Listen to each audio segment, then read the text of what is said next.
அழகான காட்டில் சின்னு என்ற குட்டி யானை வாழ்ந்து வந்தது. சின்னு எப்போதும் சிரித்துக்கொண்டே இருப்பான். கிராமத்து குழந்தைகள் தினமும் அவனுடன் விளையாடி மகிழ்வார்கள். சின்னு தன் தும்பிக்கையால் தண்ணீர் தூவி எல்லோரையும் சிரிக்க வைப்பான். ஒரு நாள் கிராமத்தில் பெரிய மழை பெய்தது.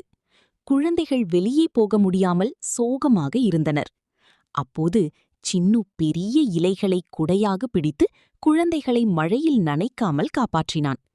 பிறகு சேற்றில் வழுக்கி விழுவது போல நடித்து எல்லோரையும் சிரிக்க வைத்தான். அந்த நாள் முழு கிராமமும் சந்தோஷமாக மாறியது. அப்போது எல்லோரும் ஒரு விஷயத்தை உணர்ந்தார்கள். ஒரு சின்ன சிரிப்பு கூட பெரிய மகிழ்ச்சியை தர முடியும். அதன் பிறகு சின்னுவை அனைவரும் சந்தோஷ யானை என்று அழைக்க ஆரம்பித்தார்கள். ஹாய் குட்டீஸ், ஜில்ஜாக் டூன்ஸ்க்கு வர வைக்கிறோம். சூப்பரான பாடல்கள், கதைகள், கலாட்டா எல்லாம் இங்கதான். வீடியோ பிடிச்சிருந்தா லைக் பண்ணுங்க, ஷேர் பண்ணுங்க, சப்ஸ்கிரைப் பண்ண மறக்காதீங்க.